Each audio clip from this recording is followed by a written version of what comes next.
ರಾಜ್ಯದ ಅನೇಕ ಭಾಗಗಳಲ್ಲಿ ತಾಂಡ, ಅಕ್ಕಿ, ಆಡಿ ಈ ರೀತಿಯಾಗಿ ಅನೇಕ ವಸತಿ ಪ್ರದೇಶಗಳು 16 ವರ್ಷದಿಂದ ಜನ ವಾಸ ಮಾಡ್ತಾ ಇದ್ರು. ಆ ವಸತಿ ಪ್ರದೇಶಗಳಿಗೆ ಕಂದಾಯ ಗ್ರಾಮದ ಸ್ಥಾನಮಾನವೂ ಇರಲಿಲ್ಲ ಮತ್ತು ಅವ್ರಿಗೆ ಎಲ್ಲೂ ಕೂಡ ದಾಖಲೆಯಲ್ಲಿ ಗ್ರಾಮ ಅಂತ ಅವುಗಳನ್ನ ಉಲ್ಲೇಖನೂ ಮಾಡದೆ ಈ ವಸತಿ ಪ್ರದೇಶಗಳು ದಾಖಲೆ ರಹಿತ ತ್ರಿಶಂಕು ಸ್ಥಿತಿಯಲ್ಲಿ 16 ವರ್ಷಗಳಿಂದ ಬಂದಿದ್ದಾರೆ. ಹಾಗೂ ಅಲ್ಲಿ ವಾಸ ಮಾಡತಕ್ಕಂತ ಜನಗಳಿಗೆ ಅವರ ಮನೆಗೆ ಹಕ್ಕುಪತ್ರ ಇಲ್ಲದೆ ಅತಂತ್ರ ಬದುಕನ್ನ ಸಾಗಿಸುವಂತಹದ್ದು 16 ವರ್ಷಗಳಿಂದ ಅವರು ಅನುಭವಿಸಿದ್ದಾರೆ. ಇಂತಹ ಕುಟುಂಬಗಳಿಗೆ ಅವರ ಸೂರಿಗೊಂದು ಗ್ಯಾರಂಟಿಯನ್ನ ಕೊಡಬೇಕು, ಬದುಕಿನಲ್ಲಿ ನೆಮ್ಮದಿ ಇರಬೇಕು. ಮನೆಗೆ ಗ್ಯಾರಂಟಿ ಇಲ್ಲ ಅಂತ ಹೇಳಿದ್ರೆ ಬದುಕಿಗೆ ಗ್ಯಾರಂಟಿ ಇರೋದಿಲ್ಲ ಅಂತ ಹೇಳಿ ಈ ಹಿಂದೆನೆ ಸಿದ್ದರಾಮಯ್ಯನವರು ಮುಖ್ಯಮಂತ್ರಿಗಳಿದ್ದಾಗ ಕಾನೂನಿಗೆ ತಿದ್ದುಪಡಿಯನ್ನ ಮಾಡಿ ಅಂತಹ ಕುಟುಂಬಗಳಿಗೆ ಹಕ್ಕುಪತ್ರವನ್ನ ಕೊಡುವಂತಹ ಅಭಿಯಾನ ಆರಂಭ ಆಗಿತ್ತು. ಹಾಗೂ ಈ ದಾಖಲೆ ರಹಿತ ವಸತಿ ಪ್ರದೇಶಗಳಿಗೆ ದಾಖಲೆಯಲ್ಲಿ ಕಂದಾಯ ಗ್ರಾಮ ಅಂತ ಘೋಷಣೆ ಮಾಡ್ತಕ್ಕಂಥ ಕೂಡ ಇದರಲ್ಲಿ ಸೇರಿದೆ.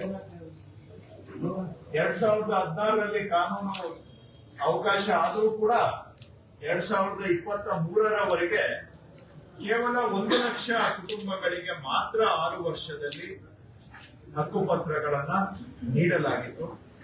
ನಮ್ಮ ಸರ್ಕಾರ ಬಂದ ಮೇಲೆ ಇದು ಸಮರ್ಪಕವಾಗಿ ಆಗಿಲ್ಲ.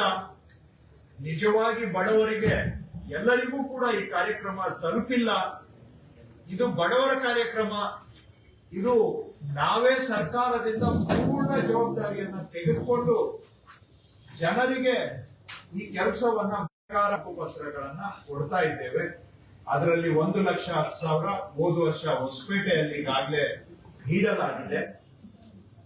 ಇನ್ನ ಸುಮಾರು 1,06,000 ನಾವು ನಾಳೆ ಕಾರ್ಯಕ್ರಮದಲ್ಲಿ ಜನಗಳಿಗೆ ಸಮರ್ಪಣೆಯನ್ನ ಮಾಡ್ತಾ ಇದ್ದೇವೆ. ಒಟ್ಟು 6,500 ಈ ರೀತಿಯ ವಸತಿ ಪ್ರದೇಶಗಳು ರಾಜ್ಯದಲ್ಲಿ ದಾಖಲೆ ರಹಿತವಾಗಿ ಇದ್ದಂತಹದನ್ನ ನಾವು ಗುರುತಿಸಿದ್ದೇವೆ. 6 ವರ್ಷ ಹಿಂದೆ ಅವಧಿಯಲ್ಲಿ 1,557 ಕಂದಾಯ ಗ್ರಾಮಗಳನ್ನ ಘೋಷಣೆ ಮಾಡಿದ್ದಾರೆ. ಇನ್ನು ಬಾಕಿ ಇರತಕ್ಕಂತಹ ಸರಿಸುಮಾರು 5,000 ಇಂತಹ ವಸತಿ ಪ್ರದೇಶಗಳನ್ನ ಕಂದಾಯ ಗ್ರಾಮವನ್ನಾಗಿ ಘೋಷಣೆ ಮಾಡತಕ್ಕಂತಹ ಕೆಲಸ ನಮ್ಮ ಸರ್ಕಾರ ಮಾಡ್ತಾ ಇದೆ. ಇದರಲ್ಲಿ ನಾವು ಯಾರಿಂದಲೂ ಕೂಡ ಅರ್ಜಿಗೆ ಕಾಯದೆ ಜನ ಬಂದು ನಮ್ಮ ಕಚೇರಿಗೆ ಮನವಿ ಮಾಡೋದಕ್ಕೆ ಎದುರು ನೋಡದೆ ಜನಗಳನ್ನ ನಮ್ಮ ಕಚೇರಿಗೆ ಸುತ್ತಿಸದೆ ಅಲೆದಾಡಿಸದೆ ನಮ್ಮ ಇಲಾಖೆ ಅಧಿಕಾರಿಗಳು ಈ ಮನೆ ಬಾಗಿಲಿಗೆ ಹೋಗಿ ಅಲ್ಲಿ ಎಲ್ಲಾ ದಾಖಲೆಗಳನ್ನ ನಾವೇ ತಯಾರು ಮಾಡಿ ಅವರಿಗೆ ಸಮರ್ಪಣೆ ಮಾಡ್ತಕ್ಕಂತ ಕೆಲಸ ಮಾಡ್ತಾ ಇದ್ದೇವೆ. ಇದೊಂದು ಉತ್ತಮ ಆಡಳಿತ ಮತ್ತು ಜನಪರ ಸುಧಾರಣೆಯ ಸಂಕೇತ ಅಂತ ನಾನು ಭಾವಿಸಿದ್ದೇನೆ. ನಮ್ಮ ಅಧಿಕಾರಿಗಳು ಬಹಳ ಶ್ರಮ ವಹಿಸಿ ಈ ಕೆಲಸವನ್ನ ರಾಜ್ಯಾದ್ಯಂತ ಮಾಡಿದ್ದರ ಪ್ರಯುಕ್ತ ನಾಳೆ ನಾವು ಸುಮಾರು 1,06,000 ಹಕ್ಕುಪತ್ರಗಳನ್ನ ಸಮರ್ಪಣೆ ಮಾಡಲಿಕ್ಕೆ ಸಾಧ್ಯ ಆಗ್ತಾ ಇದೆ. ನಮಗೆ ಸಂತೋಷ ಇದೆ. ಇದು ಜನಗಳ ಬದುಕಿನಲ್ಲಿ ನೆಮ್ಮದಿಯನ್ನ ತರತಕ್ಕಂತಹ ಕಾರ್ಯಕ್ರಮ.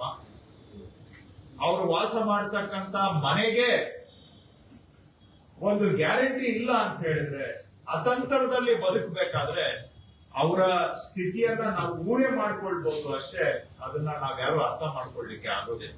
ಅಂತಹ ಅತಂತ್ರದಲ್ಲಿ ಬದುಕ್ತಾ ಇದ್ದಂತಹ ಲಕ್ಷಾಂತರ ಕುಟುಂಬಗಳಿಗೆ ನೆಮ್ಮದಿಯನ್ನ ನೀಡತಕ್ಕಂತಹ ಭೂ ಗ್ಯಾರಂಟಿ ಹಕ್ಕುಪತ್ರವನ್ನ ನಾವು ವಿತರಣೆ ಮಾಡ್ತಾ ಇದ್ದೇವೆ. ಇದು ಜನಗಳಿಗೆ ಬದುಕಿಗೆ ಅನುಕೂಲ ಆಗುತ್ತೆ ಅಂತ ನಮಗಂತೂ ಈ ಕಾರ್ಯಕ್ರಮ ಸಮರ್ಪಣೆ ಮಾಡಲಿಕ್ಕೆ ಬಹಳ ಸಂತೋಷ ಆಗ್ತಾ ಇದೆ. ನಮ್ಮ ಅಧಿಕಾರಿಗಳ ಪರಿಶ್ರಮ ಇದಕ್ಕೆ ಕಾರಣ ಅನ್ನೋದನ್ನು ಈ ಸಂದರ್ಭದಲ್ಲಿ ನಾನು ಸ್ಪಷ್ಟವಾಗಿ ಹೇಳಬೇಕಾಗುತ್ತೆ. ಒಟ್ಟಾರೆ ಸರ್ಕಾರ 1000 ದಿನಗಳನ್ನ ಪೂರೈಸ್ತಾ ಇರ್ತಕ್ಕಂತಹ ಸಂದರ್ಭದಲ್ಲಿ ಈ 1000 ದಿನಗಳನ್ನ ಪೂರೈಸ್ತಾ ಇರ್ತಕ್ಕಂಥದ್ದು 1 ಲಕ್ಷ ಹಕ್ಕು ಪತ್ರಗಳನ್ನ ವಿತರಣೆ ಮಾಡತಕ್ಕಂತಹ ಅದರ ಮುಖಾಂತರ ಬಹಳ ಅರ್ಥಪೂರ್ಣವಾಗಿ ಮತ್ತು ಬಹಳ ಸಮಂಜಸವಾಗಿ ಜನಪರ 1 ವರ್ಷ 1000 ದಿನಗಳ ಜನಪರ ಸೇವೆಯ ಸಮರ್ಪಣೆಯ ಮುಖಾಂತರ ನಾವು ಈ ದಿನವನ್ನ ಗುರುತಿಸ್ತಾ ಇದ್ದೇವೆ. ಇದು ಸಂಭ್ರಮಾಚರಣೆ ಅಲ್ಲ, ಸೇವೆಯ ಸಮರ್ಪಣೆ. ಜನಗಳಿಗೆ ನಾವು ಮಾಡಿರೋ ಕೆಲಸ ಪ್ರಜಾಪ್ರಭುತ್ವದಲ್ಲಿ ಸಾರ್ವಜನಿಕವಾಗಿ ಸಮರ್ಪಣೆ ಮಾಡೋದರ ಮುಖಾಂತರ ನಾವು ಮಾಡಿರೋ ಕೆಲಸಕ್ಕೆ ಜನಗಳಿಗೆ ಒಂದು ಲೆಕ್ಕ ಕೊಡ್ತಕ್ಕಂತಹ ಪ್ರಯತ್ನವೂ ಕೂಡ ಇದಾಗಿದೆ. ಹಾಗಾಗಿ ಅದೇ ಸಂದರ್ಭದಲ್ಲಿ ಮಾನ್ಯ ಸಿದ್ದರಾಮಯ್ಯನವರು ಕರ್ನಾಟಕದ ಇತಿಹಾಸದಲ್ಲಿ ಅತ್ಯಂತ ಸುದೀರ್ಘ ಅವಧಿಗೆ ಮುಖ್ಯಮಂತ್ರಿಗಳಾಗಿ ಕೆಲಸ ಮಾಡಿರುವಂತಹ ಒಂದು ದಾಖಲೆಯೂ ಕೂಡ ಆಗಿದೆ ರಾಜ್ಯದಲ್ಲಿ. ಇದು ಒಂದು ನಮಗೆ ಸುಸಂದರ್ಭ ಅಂತ ಭಾವಿಸಿದ್ದೇವೆ. ಒಟ್ಟಾರೆ 1000 ದಿನಗಳ ಈ ಸಾರ್ಥಕ ಸೇವೆ ಜನಗಳಿಗೆ ಸಮರ್ಪಣೆ ಮಾಡಲಿಕ್ಕೆ ಸರ್ಕಾರ ಬಹಳ ಸಂತೋಷದಿಂದ ನಾವು ಈ ಕಾರ್ಯಕ್ರಮವನ್ನ ಹಮ್ಮಿಕೊಂಡಿದ್ದೇವೆ. ಇದು ಜನಗಳ ಬದುಕಿಗೆ ಅನುಕೂಲ ಆಗಿ ಇದನ್ನ ಡಿಸೆಂಬರ್ ತನಕ ಎಲ್ಲರೂ ಈಗ 5,000 ವಸತಿ ಪ್ರದೇಶಗಳು ಇವತ್ತು ಅವಧಿಯಲ್ಲಿ ಎಲ್ಲರಿಗೂ ಕಂದಾಯ ಕ್ರಮ ಘೋಷಣೆ ಮಾಡ್ತಾರೆ ಅಥವಾ ಏನಾದ್ರು ಟಾರ್ಗೆಟ್ ಇಟ್ಕೊಂಡಿದ್ರು? ಎಲ್ಲವನ್ನೂ ಮಾಡಿ ಮುಗಿಸ್ಬೇಕು ಅನ್ನೋದೇ ನಮ್ಮ ಧ್ಯೇಯ, ನಮ್ಮ ಗುರಿ. ಈಗ ಈ ಹಿಂದೆ 1557 ಆಗಿದೆ. ಅಂದ್ರೆ ನಮ್ಮ ಈ ಸರ್ಕಾರ ಬರೋದಕ್ಕೆ ಮೊದಲು ಹಿಂದೆ ಮಾನ್ಯ ಸಿದ್ದರಾಮಯ್ಯನವರು ಮುಖ್ಯಮಂತ್ರಿಗಳಾಗಿದ್ದಾಗಿಂದ ಆರಂಭ ಮಾಡಿ ತದನಂತರ ಬಂದಂತಹ ಸರ್ಕಾರಗಳು ಎಲ್ಲಾ ಸೇರಿ 6 ವರ್ಷದಲ್ಲಿ 1557 ಮಾಡಿದ್ದಾರೆ. ನಾವು ಈಗ ಸುಮಾರು ನಮ್ಮ ಈ 2.5 ವರ್ಷದಲ್ಲಿ ಡಿಸೆಂಬರ್ ವರೆಗೆ ನಾವು ಸುಮಾರು 3,000 ಗ್ರಾಮಗಳನ್ನ ಮಾಡಿದ್ದೇವೆ. ಇನ್ನೂ ಮಾಡ್ಲಿಕ್ಕೆ ನಮ್ಮ ಹತ್ರ 1,300 ಬಾಕಿ ಇದೆ. ಅದನ್ನ ನಾವು ಮೇ ತಿಂಗಳೊಳಗಡೆ ಮುಗಿಸ್ಬೇಕು ಅನ್ನೋ ಗುರಿಯನ್ನ ಹಾಕೊಂಡಿದ್ವಿ. ಆದ್ರೆ ಕೇಂದ್ರ ಸರ್ಕಾರ ಜನಗಣತಿ ಸೆನ್ಸಸ್ ಅನ್ನ ಆರಂಭ ಮಾಡಿರೋದ್ರಿಂದ ಈ ಹೊಸದಾಗಿ ಕಂದಾಯ ಗ್ರಾಮಗಳನ್ನ ಘೋಷಣೆ ಮಾಡುವಂತದಕ್ಕೆ ಅವಕಾಶ. ಹೆಚ್ಚಿನ ವಿಡಿಯೋಗಳಿಗೆ ಪ್ರತಿಧ್ವನಿ ಯೂಟ್ಯೂಬ್ ಚಾನೆಲ್ ಸಬ್ಸ್ಕ್ರೈಬ್ ಮಾಡಿ, ಬೆಲ್ ಐಕಾನ್ ಕ್ಲಿಕ್ ಮಾಡಿ.